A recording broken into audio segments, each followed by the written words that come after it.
Olá, seja bem-vindo ao canal. Meu nome é Leonardo Pessoa e o tema de hoje é a Lei de Recuperação e Falência. Primeiro ponto importante: panorama.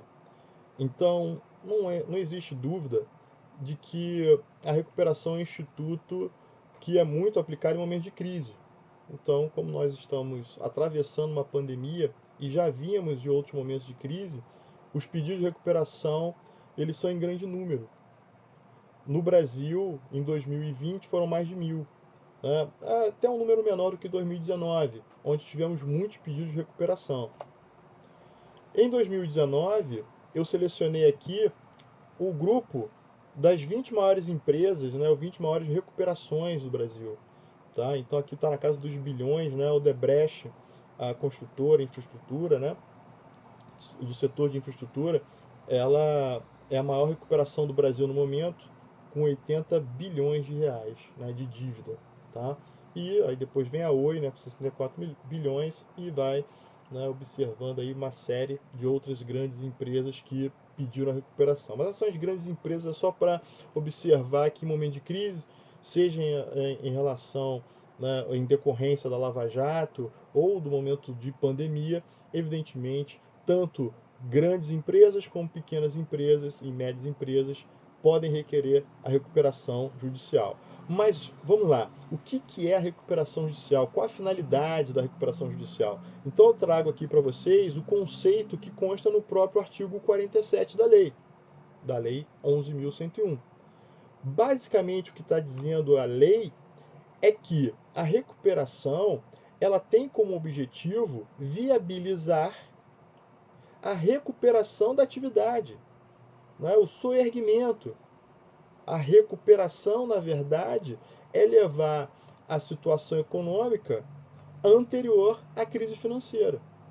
Então, um negócio que passa por dificuldade, não consegue pagar as suas dívidas, tem um instrumento legal que vai ajudá-lo a recuperar a sanidade, né? A habilidade de negociar, de pagar os seus credores. Tá? Então, essa é a função da recuperação. E essa função tem que visar alguma coisa. Vai recuperar para quê? Por que vai recuperar um negócio? Né? Visa recuperar, mas para quê? Para atender a função social da empresa.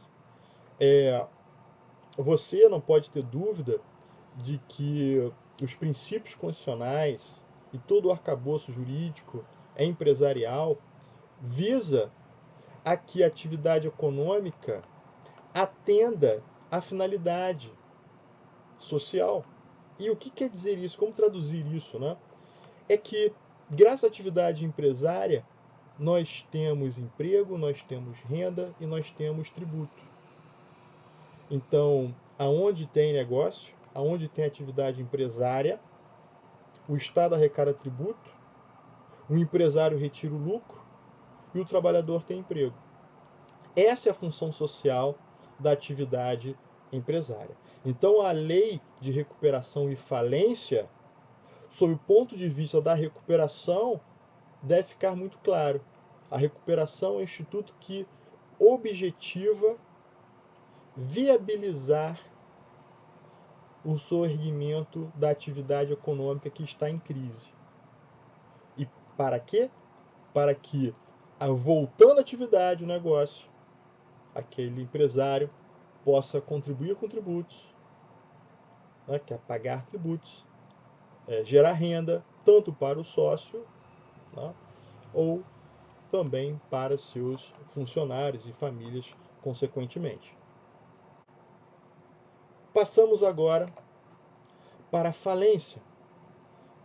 A falência. Tá?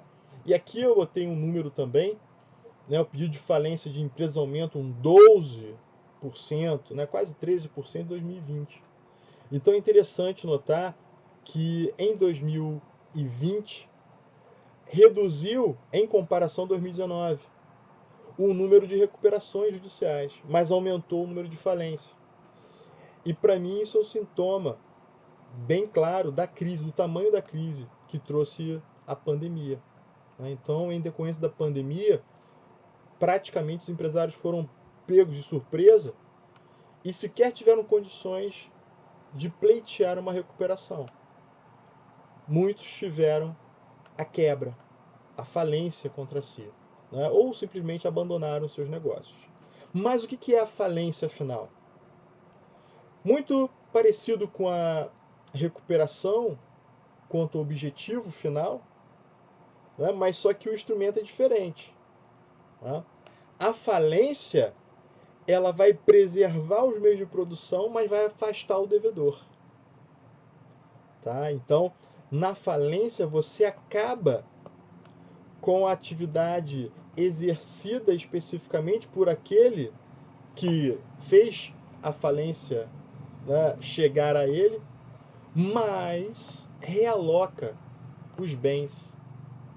Tá? Então, na verdade, quando você tem a decretação da falência do empresário, aquele indivíduo que organizava os meios de produção, ele é afastado daqueles meios de produção, e aqueles meios de produção, os maquinários, né, as matérias-primas, né, os produtos, esses bens, eles são transferidos para terceiros, para que eles possam reorganizar aqueles meios de produção e gerar novamente novos negócios, né? Negócios diferentes, inclusive, mas que gerem aquela finalidade de atendimento ao bem-estar social.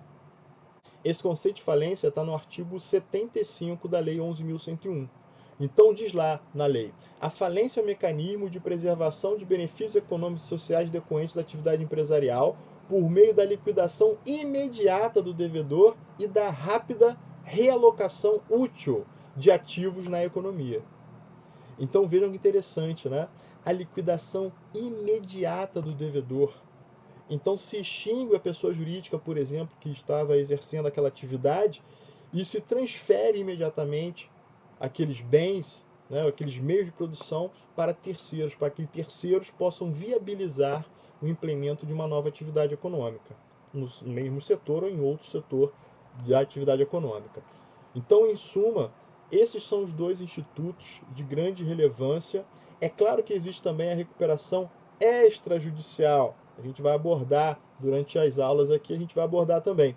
Mas os dois grandes institutos, né, que são versados até pela a pequena reforma que temos aí hoje, né, já em vigor, foram tanto a recuperação quanto a falência.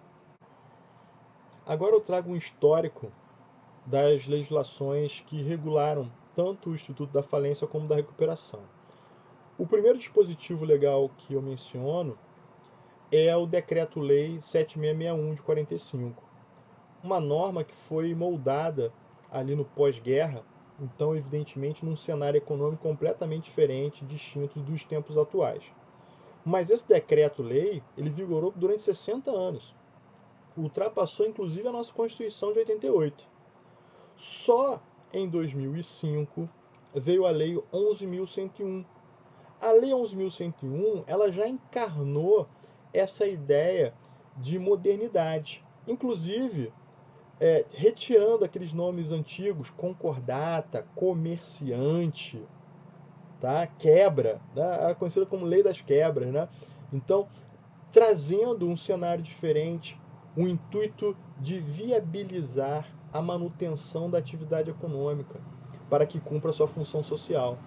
Então, isso é muito interessante observar que houve uma mutação da lógica, né? A gente tinha uma falência lá em 45, que perdurou até 2005, onde a falência levava sempre à liquidação da atividade, né? Ao término da atividade dos bens, né? Os bens que o falido perdia, muitas das vezes se deteriorava ou eram vendidos e não eram aplicados novamente na atividade empresária. Tá? Então, era uma falência que gerava a liquidação da atividade econômica. Já o viés da Lei 11.101 já foi modernizado.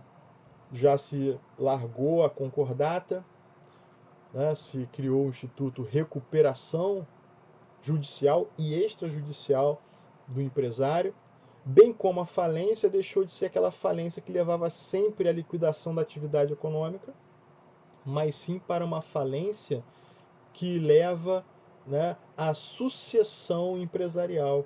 Quer dizer, você transfere os bens de produção para um empresário que tenha condições de implementar uma atividade econômica sadia. Então isso é bem interessante, é uma mudança de chave muito importante. Só que a lei, mesmo sendo moderna, lá em 2005, né, com todos os princípios constitucionais ali incorporados ao seu texto, precisou sofrer algumas alterações, né?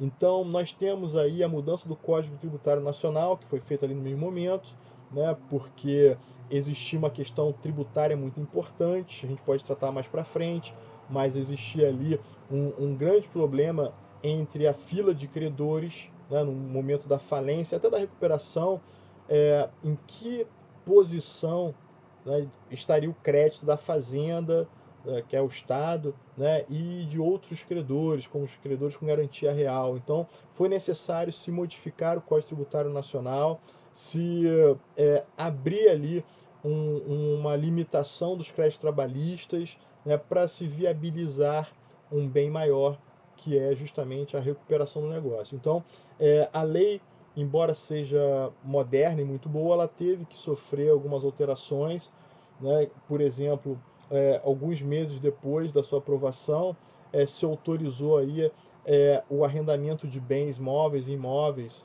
do falido, né? Então isso também potencializou, né, a entrada de dinheiro novo no processo de falência, que é muito importante também. Então, depois disso veio a questão também do simples, das micro e pequenas empresas, né, ter um tratamento diferenciado na recuperação judicial, né? Então, vejam que a lei ela surge em 2005, a Lei 11.101, com um ideário muito arrojado, né? Eu diria adequado, né? Mas arrojado em relação à legislação anterior, né? Mas muito adequado ao nosso texto constitucional. Mas vejam como é sempre necessário ali acertar alguns detalhes, né? Então foram elaboradas algumas alterações que culminaram com a nova lei, a Lei 14.112 de 2020. Essa lei, né, e aí tem um debate, né, muito interessante. Essa lei, para alguns, é uma nova lei de falência e recuperação, e para outros é apenas uma atualização. Eu já adianto, né, para você que está aqui participando desse vídeo, né, que na verdade, tecnicamente, não foi uma revogação da lei, né? Não se criou um novo regime jurídico da recuperação e falência. Então, tecnicamente, é apenas uma mera atualização, né? Então, a lei de recuperação e falência continua sendo a lei 11.101, com uma atualização, com alterações promovidas pela 14.112, tá? Agora, por um outro ponto de vista, como a gente sabe que existe um nível de conhecimento muito desigual no território brasileiro, eu compreendo que, de uma certa forma, o marketing, né, que é feito até para que as pessoas conheçam, para que os empresários, contadores, advogados tenham ali, né, um alerta, né, um interesse maior sobre a legislação nova, né, que regulamenta de certa forma alguns pontos aí com novidades, para que essas pessoas, esses interessados, né, realmente fiquem alertas a essa mudança. Eu entendo que o marketing de se chamar de nova lei de recuperação e falência, a lei 14.112, é relevante, sim, tá? Então eu compreendo aqueles que chamam de nova lei de falência, né? Porque em termos de marketing, vamos dizer assim, né, do interesse social, né, para a divulgação, né, para que as pessoas fiquem alertas às possibilidades, empresários saibam que existe uma legislação que dá uma chance, né, tem instrumentos que possibilitam a recuperação dele, ele vai ficar alerta quando alguém fala assim, ó, tem uma nova lei de recuperação e falência. Ok? Então, não discrimino aqueles que chamam essa alteração na lei de uma nova lei de recuperação e falência. Mas é importante que todos saibam, né, que, na verdade, não se revogou a lei 11.101, apenas se atualizou. Né? Então, tem uma série de alterações que eu vou mostrar a seguir. Pois bem, o que nós temos aí sobre a Lei 14.112? Tá? Primeiro que ela tem origem num projeto, num PL lá no Senado, né? E que recebeu aí o nome Nova Lei de Falências. Olha aí, que interessante. Né? Tem alguns vetos, tá? Tem alguns vetos que eu vou mencionar aqui para vocês, mas ela entrou em vigor no dia 23 de janeiro de 2021. Então, desde o dia 23 de janeiro de 2021, nós temos uma alteração relevante da Lei 11.101, que trata de recuperação e falência. Vejam como é relevante a quantidade de alterações promovidas na Lei 101, né, de 2005. A Lei 101, antes das alterações, ela possuía 201 artigos. Com, né, a vinda da Lei 14.112, foram mais de 106 alterações. 106 alterações. Alterações e inclusões de dispositivos. Né? Na verdade, foram inseridos 8 seções e um capítulo na lei. Tá? Então, na verdade, teve sim uma alteração substancial, ou, se preferirem, relevante. Né? Mas que houve alteração, houve. Né? Agora, mas também não teve uma revogação da lei, de forma alguma. E aqui eu trago um ponto importante, né, no dia que eu estou gravando esse vídeo, hoje é dia 18, nós temos até o dia 4 de março aí, para que o Congresso Nacional derrube ou não, né, os vetos presidenciais.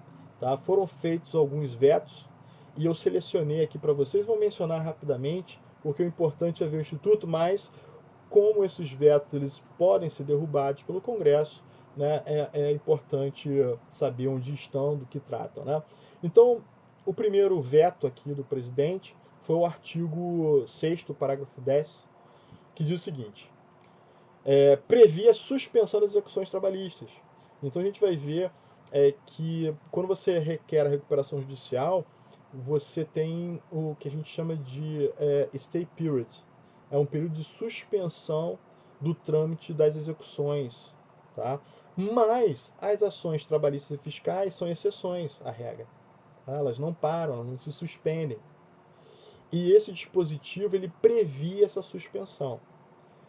Tá? Então, se tem essa previsão, ainda temos que aguardar o Congresso, como todas aqui, mas em princípio foi vetada. Tá? Então, continua como era antes. Tá? O processo trabalhista não se suspende. Bom, um outro ponto importante aí foi em outra lei, né, que no seio da 14.112, né, o legislador também pode alterar outras leis, não só a 11.101, previa que não se sujeitariam aos efeitos da recuperação judicial os créditos e garantias vinculados à cédula de produto rural com liquidação física, em caso de antecipação parcial ou integral do preço. Então aqui também é um ponto importante, né, porque criaria uma exceção. Né? Então, basicamente, todos os créditos eles ficam ali englobados na recuperação e se criaria uma exceção para essas cédulas de produto rural.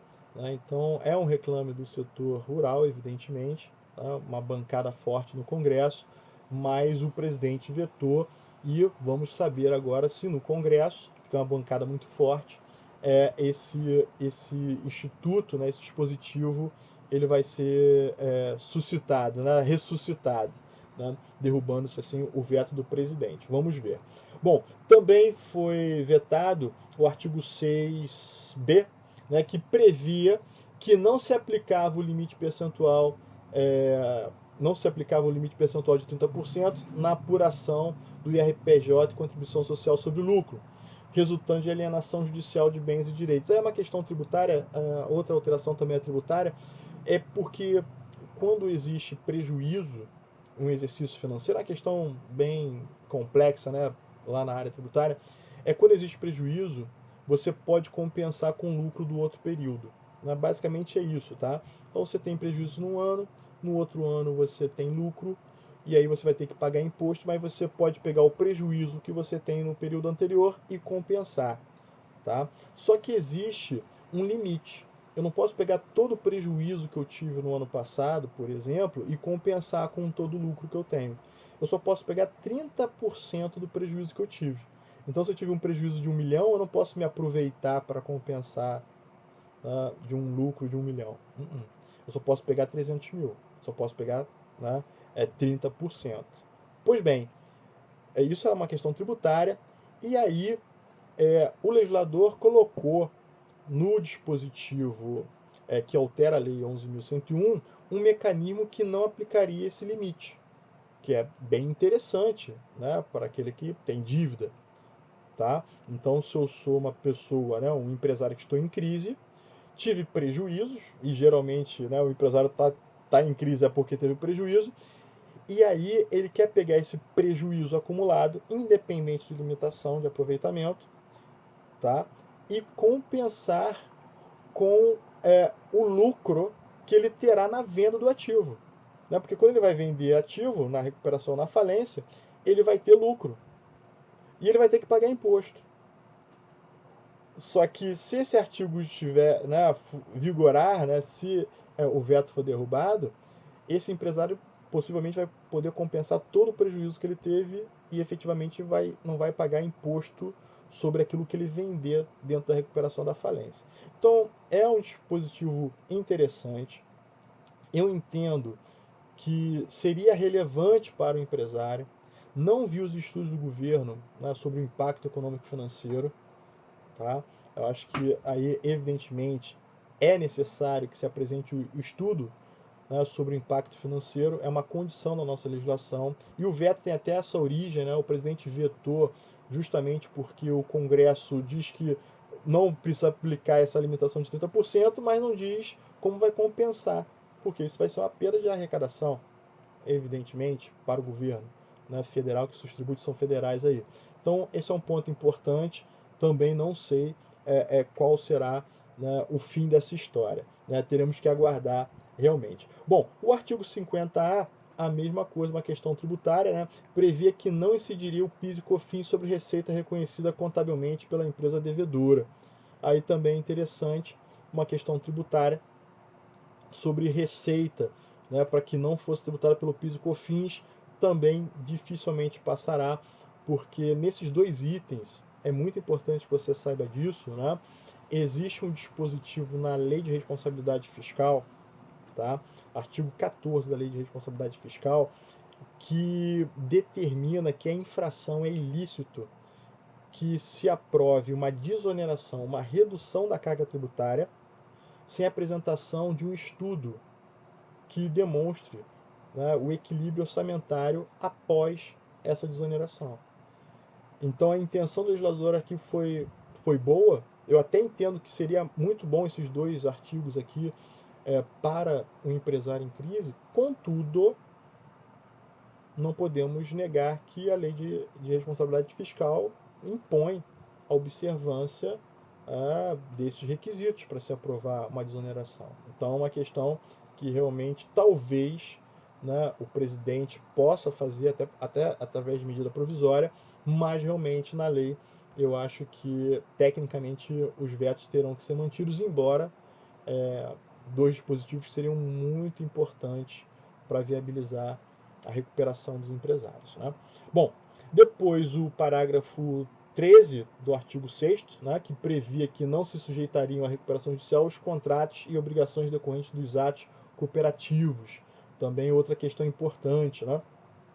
Então, existe essa questão, essa dúvida jurídica, né, se os atos cooperativos, né, os contratos ali envolvendo os cooperados fazem parte ou não de uma recuperação judicial, até porque, em princípio, a cooperativa não faria jus à recuperação, mas o presidente vetou, entendendo que seria justamente uma questão ilógica, né? Seria ele contraditório. Bom, depois o artigo 60, parágrafo único, e o artigo 66, parágrafo 3º. Ambos ali previam que o objeto da alienação estaria livre de qualquer ônus e não haveria sucessão ao arrematante. Esse ponto é muito importante, até porque em 2005, quando se fez a nova lei, uma das características fundamentais, né, da Lei 11.101, lá em 2005, era justamente prever que quem adquirisse bens, patrimônio, fundo de comércio do empresário falido ou em recuperação, não assumiria a dívida anterior dele. Né? Esse foi um ponto crucial da lei. Agora passaremos para o índice sistemático da Lei 11.101, já com as alterações promovidas pela 14.112. Né? Então, vamos lá. Né? Vejo aí que nós temos aqui todos os capítulos e seções, né, da lei, né? E vejam que está em vermelho foram as inclusões. Né? E aí, de novo, aqui visualmente é fácil de entender que não houve uma revogação da lei, né? Não houve nenhuma vamos dizer assim, uma alteração, né, de quase todos os dispositivos. Alterou bastante, incluiu bastante, mas dá para ver aí pelo destaque que não foi tanto assim, né? Então nós temos alguns pontos importantes para destacar, por exemplo, que foi criada aqui uma seção das conciliações e das mediações antecedentes ou incidentes aos processos de recuperação judicial. Tema importantíssimo, né, os meios alternativos aí de resolução de um conflito, se aplica ali no CPC, no Código de Processo Civil, e se tinha, né, aquela dúvida técnica se eu poderia aplicar os princípios do CPC, né, mediação, conciliação, também na lei. Alguns juízes faziam, mas faziam, né, justamente de uma forma não muito segura, com muitos questionamentos, né, da parte dos credores, por exemplo, né, que querem. Os credores estão sempre querendo agilizar o processo o mais rápido possível, né, e os devedores estão ali naquela ansiedade de viabilizar a recuperação e sabem que às vezes é necessário demorar um pouco, né? Então é sempre essa briga aí, essa cabo de guerra, né? Esse cabo de guerra entre credor e devedor, mas veio a nova lei e instituiu uma seção. Então, mais para frente, né, nos próximos vídeos, eu vou destacar, eu vou explicar como funciona, mas aqui é só para trazer o que foi alterado, né, na lei. Então, muito importante essa seção, veio em boa hora. Depois a seção 4A, né, do financiamento do devedor e do grupo devedor durante recuperação judicial. Aqui é o financiamento, né, o deep financing, que é justamente a possibilidade de, dentro da recuperação, o empresário devedor conseguir dinheiro novo para se recuperar. Né? Porque existia aquela questão, se o sujeito está em recuperação, ele vai pedir um empréstimo, e aí quem vai emprestar vai entrar na fila para receber, então ninguém empresta, né? Porque se o sujeito tá ali em recuperação, eu vou emprestar dinheiro para ele se recuperar. Se ele não se recuperar, né, eu vou ser o último da fila, e ninguém empresta. Então, na verdade, o que se fez com essa seção, os dispositivos incluídos aí, é viabilizar esse financiamento, dando maior conforto, maior segurança jurídica para quem empresta dinheiro, para quem tem dívida, né? Para quem está no processo de recuperação. Depois a seção 4B, da consolidação processual e da consolidação substancial. Aqui é interessante porque também era um ponto, vamos dizer assim, nebuloso, né, que muitos juízes, com base no entendimento, seguiam uma corrente, os tribunais às vezes reviam. Né? Então, aqui você fala do grupo econômico, né? Quer dizer, todas as empresas do grupo podem pedir, só uma pode pedir, como é que vai funcionar? Então, essas regras vieram, né, e trazem uma segurança jurídica muito relevante. Depois, vem um capítulo todo, né? Um capítulo todo sobre a insolvência transnacional, também muito interessante, pôs fim aí a também um debate antigo sobre como, né, essas multinacionais cada vez mais, né, localizadas aqui no Brasil, como se tratar isso, né? Como se tratar empresas brasileiras também que hoje possuem sedes, né, ou grandes parques industriais espalhados pelo mundo, né? Então, como tratar, as regras estão todas aí, né? Então, é muito interessante. Também em outro vídeo eu vou detalhar como, né, se opera, né, o que veio de novidade. Pois bem, esses são, né, os pontos que foram alterados. Agora, passamos para as principais alterações, tá?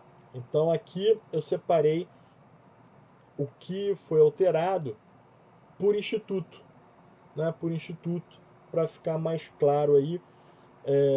E de novo, esse vídeo é apenas um resumo, tá? Uma apresentação, principalmente para os meus alunos. Aqui terão aí a aula presencial comigo, né? E eu gosto sempre de dar esse panorama atual, então já vai ficar gravado o vídeo aqui para que meus alunos tenham, aí principalmente eles, né, tenham já uma overview, né, uma visão aí geral do que foi trazido pela nova lei. Pois bem, vamos lá. Quais foram as principais alterações? Tá? Então já mostrei ali, vamos dizer assim, topograficamente, quais foram os pontos alterados, né? E aqui eu separei dentro daquilo que estava grifado de vermelho no slide anterior, em cada instituto, quais foram, né, os pontos mais relevantes assim de alteração. Tá bom? Existem várias outras alterações, mas aqui, pelo tempo, né, eu quero trazer as principais que eu acho que terão grande impacto no dia a dia de todos nós que lidamos com o processo de recuperação, né?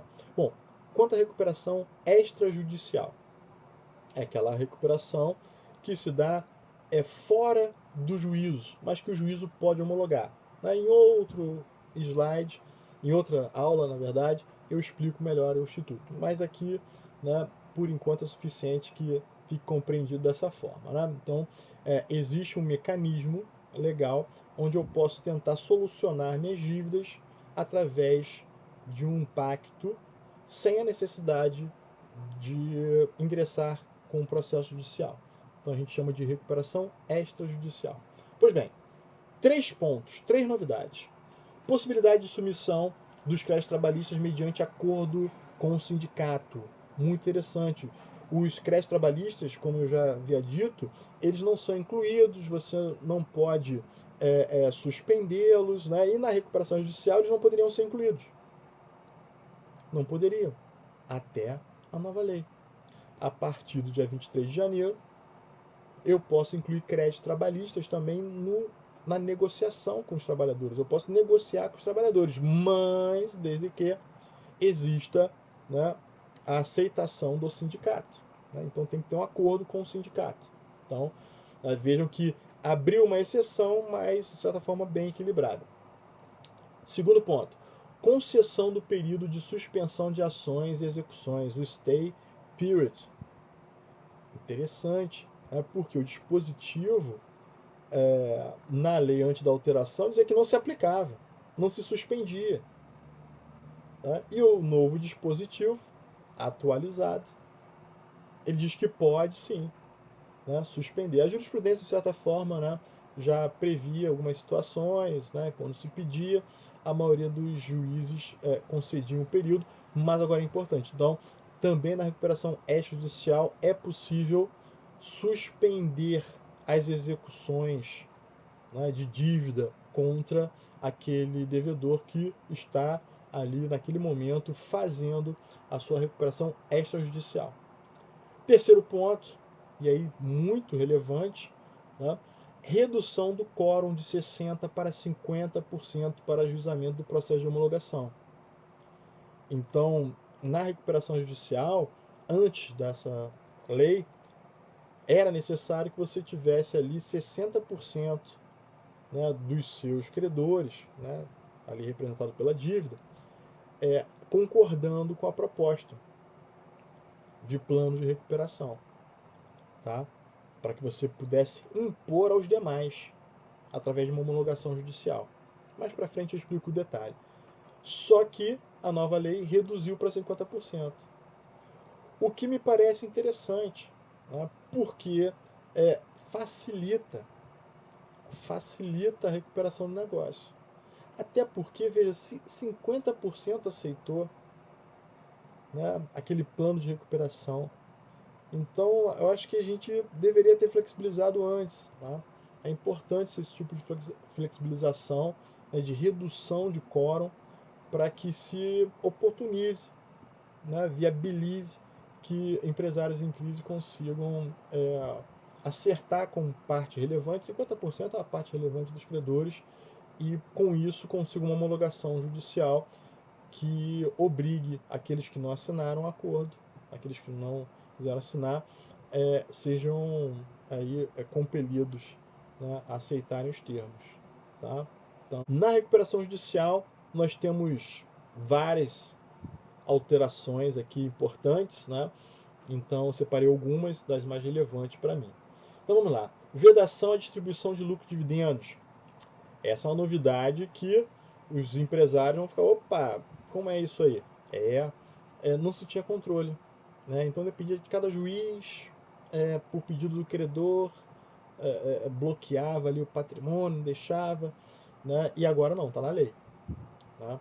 A partir do momento que você está em recuperação judicial, você não pode ficar distribuindo, né, dividendos e lucro, né? Porque é uma situação realmente complexa, né?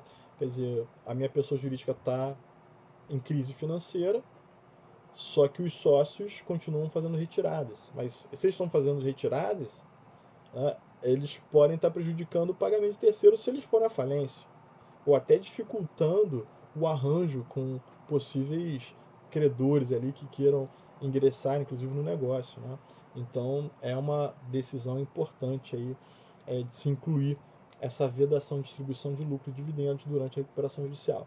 Depois, no 2, possibilidade de encerramento da recuperação antes da consolidação do quadro geral de credores. Muito importante, né? A gente sabe que no dia a dia o processo, né, parece simples, só que existem muitos incidentes, né, processuais, né, recursos, e isso leva a uma demora muito grande. Né? Vide, por exemplo, a recuperação da Oi, né, que está aí desde 2016 rodando. Né? Então é complicado. Tá? Então é uma iniciativa boa também. Bom, 3. Incentivo à mediação. Né? Como a gente já observou, né, o incentivo a uma mediação, né, um acordo aí, para que não se necessite, né, aguardar, né, uma decisão judicial. Então, sempre importante, né, o incentivo está de acordo com os princípios do CPC, da Constituição, então é também muito importante para acelerar, inclusive, né, o trâmite processual. Depois, 4. Possibilidade de ajuizamento da impugnação de crédito retardatário. O crédito retardatário é aquele que não cumpre o prazo, né, determinado em edital para se manifestar sobre o teor do seu crédito, e agora é possibilitado que ele possa fazer a impugnação, mesmo que ele perca o prazo dele, ele possa discutir ainda o seu crédito. Então, também muito importante, eu acho que dá aí um devido processo legal, um contraditório importante, né? Embora, de certa forma, possa retardar um pouco mais o processo. Bom, possibilidade de deliberação do plano de recuperação por meio virtual e voto do credor ser substituído por termos de adesão. Muito importante, tem a ver com a modernidade, né? Facilitar o trâmite, quer dizer, os meios virtuais estão aí, na pandemia aumentaram, E também a questão do termo de adesão. Quer dizer, eu não preciso fazer uma assembleia. Se todos os credores fizerem um abaixo-assinado, vamos dizer assim, falar, não, estamos de acordo, acabou.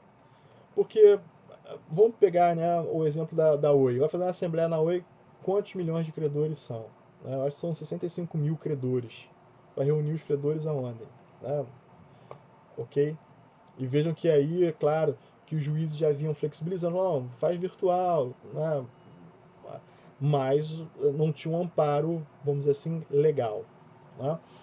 Ok? Então veio em boa hora esse dispositivo e na verdade, ele formaliza aquilo que muitos juízes já aprovavam. Né? Bom, o 6, possibilidade de ajuizamento da recuperação judicial pelo produtor rural. Novidade, e ficou com um sentimento para mim de que poderiam ter alterado a lei mais profundamente. Né? Porque se discute, vai se continuar discutindo, se só empresário pode ter o pedido de recuperação, né, solicitado ao Poder Judiciário. Porque a lei, ela estabelece, logo nos seus primeiros artigos, que só empresário pode. E agora o legislador incluiu o produtor rural. Mas por que não dizer que a lei se aplica a qualquer atividade econômica? Né? O que me parece é que se inclui o produtor rural, que é uma atividade relevante, com certeza, mas e as instituições sem fins lucrativos? Né? E as cooperativas? Né? Então, de certa forma, né, fica ali um gosto de que poderia ter sido alterado, mas como a polêmica é muito grande, né, eu acompanhei os debates, era difícil o consenso. Né, mas o produtor rural, como ele já é um empresário, né, por equiparação, né, caso ele queira se registrar como empresário, existia realmente uma, um conflito ali entre o que está no Código Civil e o que estava na lei. Né, uma dúvida séria e várias questões, né, várias decisões aí, contraditórias de certa forma. E agora se colocou na lei que o produtor rural pode. Né, eu só sinto falta aí de outras atividades, mas pelo menos o produtor rural foi incluído. Bom, regulamentação da constatação prévia, muito interessante, muitos juízes também já faziam. Vejam, é muito interessante, né, principalmente para os meus alunos que têm lá acesso à jurisprudência, né, anterior, é que quase tudo que eu falei aqui, na verdade, né, que o legislador colocou na lei, surgiu não necessariamente da cabeça do legislador, né, mas da jurisprudência. Então, quase tudo que está aqui é fruto de jurisprudência que já existia. O que se fez foi escolher a jurisprudência, porque tinham decisões para A e para B. Né? O que o legislador fez foi escolher a corrente, né, que se entendeu ali politicamente no Congresso que era a adequada e se colocou na lei. Tá? Então, por exemplo, a regulamentação da constatação prévia, muitos juízes já faziam. Né? Muitos juízes já faziam. O que é isso? O que é constatação prévia?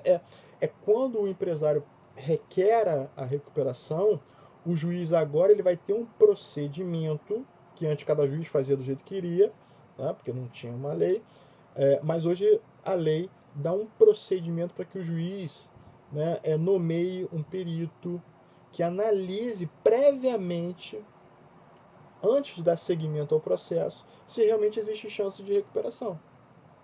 Porque se não tiver, a gente fala, não tem, acabou. Né? Entende? Então, isso é muito, muito importante. Né? Alguns juízes faziam, outros não faziam, e agora não. Agora está lá, né? O juiz, ele pode, evidentemente, se entender necessário, né? Pela complexidade, geralmente, da questão, né? Tem casos que são simples, né? É fácil ver que tem chance, é fácil ver que não tem, e outras são mais complexas. Né? Aí o juiz ficava naquela, não, só posso nomear um perito depois que já começar o processo. Né? tecnicamente você não pode nomear um perito antes do processo começar, tá? E aí se entendeu em se colocar esse dispositivo claramente, regular esse instituto. Então, muito importante também. Depois, a dilação do prazo para pagamento dos credores trabalhistas, interessante, né? Então, você tinha um prazo exíguo para pagamento dos credores trabalhistas, e se ampliou esse prazo, né? Mais para frente a gente pode falar, mas é um ponto relevante, e aí foi bem equilibrado, né? 9. Possibilidade de apresentação de planos pelos credores, isso é interessante também, né? Os credores podiam impugnar, podiam apresentar objeção, podiam não aprovar, e a gente sabia que, na verdade, e na prática, né, os credores conversavam ali com o devedor e faziam a quatro mãos. Só que isso não estava na lei. Na lei não previa isso, né? Mas a gente sabia que na prática, e não tem nada de ilícito, né? Mas o sentido é recuperar o negócio, então não existia proibição, mas não existia permissão e nem regulação. Não se tinha um prazo, quando é que o credor pode, né, apresentar um plano dele? Agora não. Agora se regulamentou isso, né? Então, numa próxima aula, eu falo ali, eu mostro o quadro, né, o fluxograma, e aí vai ficar claro um momento ali que o credor pode apresentar um plano de recuperação dele. Quer dizer, o devedor apresenta o dele, os credores, não, esse plano aqui não concordo, mas olha, não vou requerer sua falência não, vou elaborar um plano aqui e faço uma contraproposta. Olha aí que interessante, tá? Então isso foi regulamentado. Bom, no 10 aqui nós temos a regulamentação da modalidade do financiamento especial, Deep Financing, que a gente já tinha falado, né? Então é muito tranquilo, eu falei no slide anterior, é justamente essa possibilidade de dinheiro novo entrando numa empresa, né, que está ali em dificuldade. Tá? O grande problema, né, para quem já conhece um pouco, é que você está em recuperação. E a recuperação ela fala da dívida passada. E quando você entra com uma dívida nova, né, essa dívida é para o final da fila. E, obviamente, ninguém quer emprestar para alguém que está em dificuldade se o dinheiro que você emprestou vai para o final da fila, caso a pessoa quebre, né? Então, se regulamentou, facilitando, dando maior segurança jurídica, né? Isso tinha muita controvérsia, decisão para tudo que é lado, né? Juiz entendendo que pode, juiz entendendo que não pode. A grande maioria entendia que não, olha, pode entrar dinheiro novo, com garantias novas e tal, e aí esse dinheiro não vai entrar no bolo, né? Porque não tem sentido, não tinha sentido, né? E aí agora não, agora tem uma lei. Então, as empresas que queiram financiar alguém que está em recuperação, agora tem segurança jurídica, tem os artigos lá dizendo, olha, se tem, pode fazer isso, como vai ser a sua garantia, quando você vai receber. Então isso ficou muito melhor regulado. O 11, possibilidade de conversão de dívida em capital social. Coisas também que já se faziam, né? Todo mundo conhece vários casos aí, posso citar da OGX, né, e outros, onde o proprietário tinha 75%, mas no plano de recuperação o combinado era os credores converterem o crédito em capital social, né? Então sai de dívida com terceiros, passa para capital social no balanço e, portanto, dilui o proprietário, né? Então o proprietário sai de 75% e vai para 5%, né, de cotas ou de ações daquela sociedade. Mas por quê? Porque ele foi diluído, né? Então imagina lá, os credores tinham 10 bilhões de crédito, eles deixam de ser credores, né, de um título executivo, eles deixam de ser credores e passam a fazer parte do capital social, eles viram sócio. Como né, eu tenho de crédito contra você que me assiste aí R$ 1.000, por exemplo. Você tem uma sociedade, né, a sua sociedade me deve, e você fala, não, a sociedade não tem como pagar, Leonardo. Não quer ser meu sócio? Você integraliza com o seu crédito, né, porque é um direito. Então eu tenho R$ 1.000 a receber. O que eu faço? Eu converto os R$ 1.000 em cotas da sua sociedade. E aí eu saio de um mero credor, né, que eu sou de você, você me deve, e eu passo a ser seu sócio. Tá? Então, isso já era feito, de certa forma, e agora isso fica claro, fica na lei, a possibilidade. né? Tá lá em um dos itens para viabilizar a retomada de um negócio, né? Essa conversão da dívida em capital. Então, muito importante também. 12. Atualização dos requisitos para conceder recuperação judicial com base em plano que não obteve aprovação da Assembleia Geral de Credores. Também é o chamado cram down, né?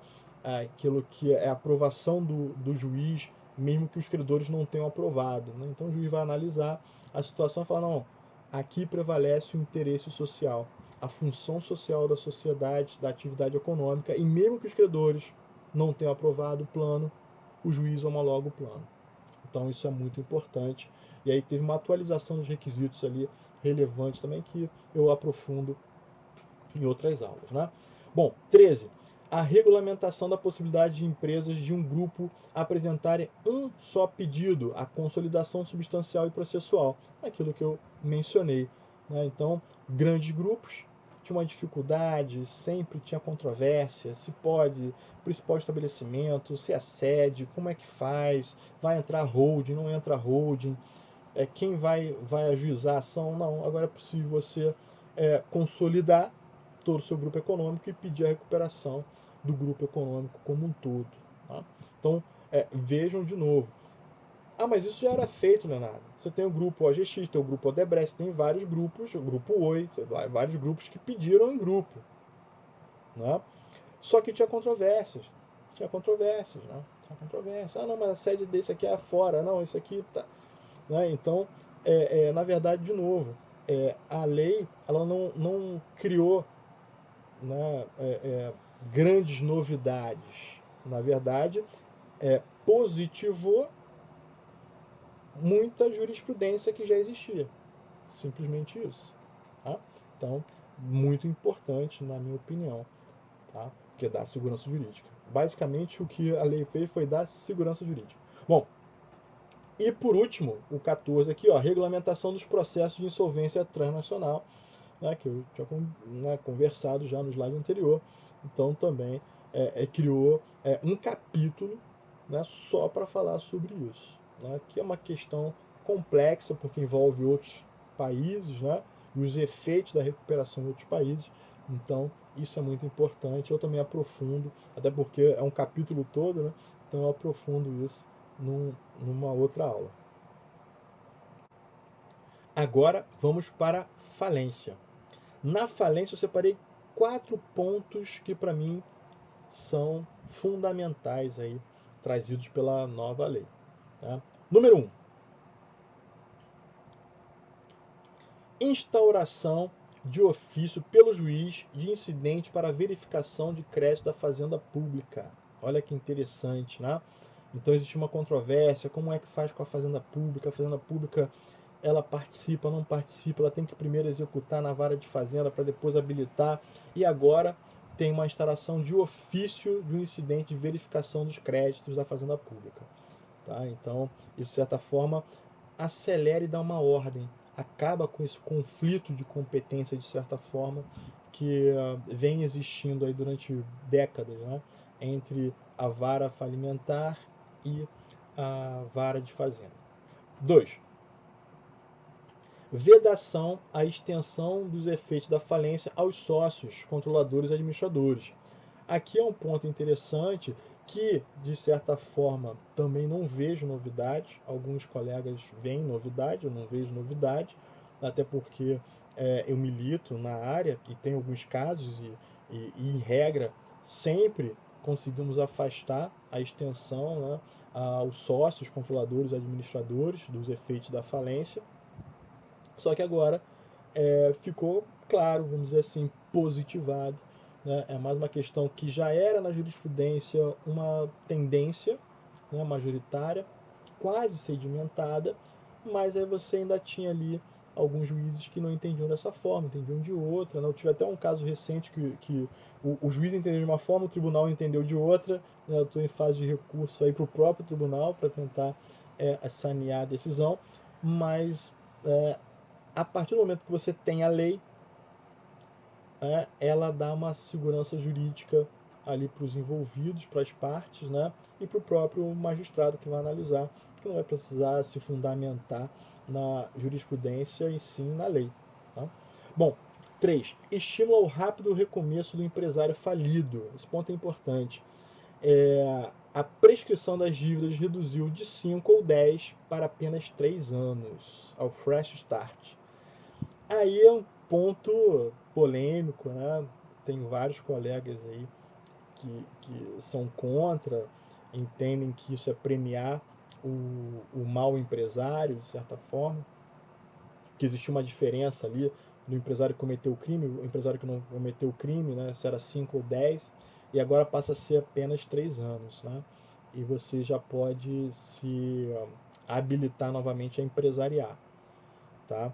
É claro que na prática, né, esse comando é, ele é relevante, evidente mas geralmente você tinha ali um sócio controlador que ele tem várias pessoas jurídicas, né?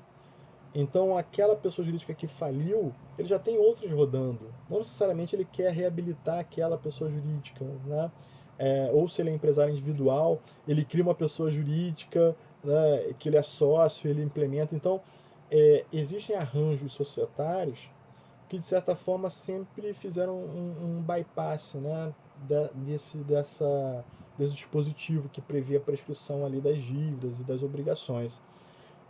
Mas é relevante que, de certa forma, deixa claro o intuito do legislador. Né? Embora respeite os colegas que pensam o contrário, imagino que o legislador aqui, e ouviu os debates, né, compreendeu que a função social do empresário está ligado à possibilidade de ele empresariar.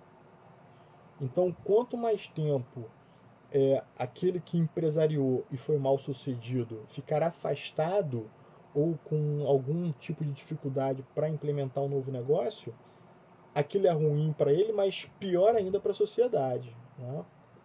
Considerando essa questão da função social da empresa, tá, pessoal? Então, para quem está estudando para concurso, né, tem uma posição do Ministério Público, tem uma posição de alguns tribunais, mas agora a lei obriga, né, a que o juiz obedeça, né, esse dispositivo. É claro que temos que observar aí como vai ficar a jurisprudência, né, quanto à aplicação, mas eu vejo com bons olhos, sim, né, o encurtamento da inabilitação do empresário falido, né? Empresário, pessoa física e jurídica, tá? Mas sempre destacando que no dia a dia a consequência prática para alguém que foi falido, né, na verdade não existia tanto assim.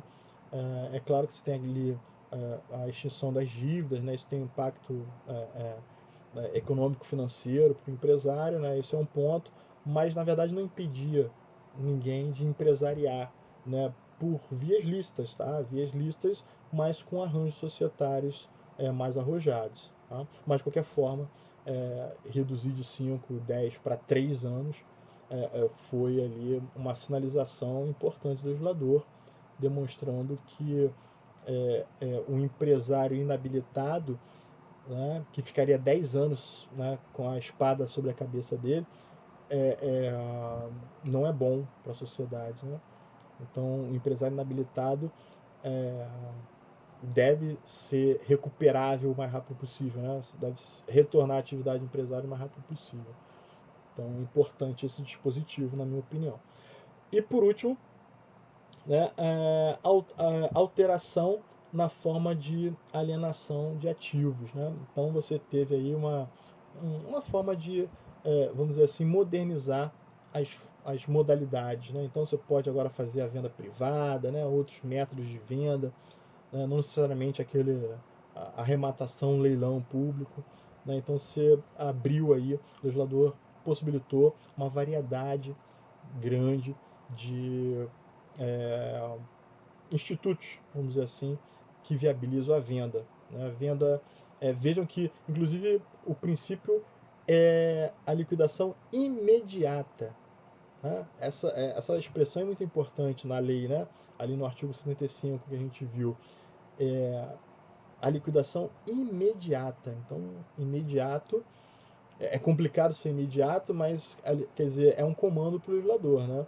De certa forma, é um princípio aí que deve-se ter vários instrumentos que viabilizem, né, que você consiga vender o patrimônio, né, recuperar ali o valor para pagar os credores, e recuperando a empresa, o negócio, ou até mesmo liquidando mais rapidamente, passando para empresários que podem reorganizar os meios de produção e implementarem uma atividade econômica sadia. Tá?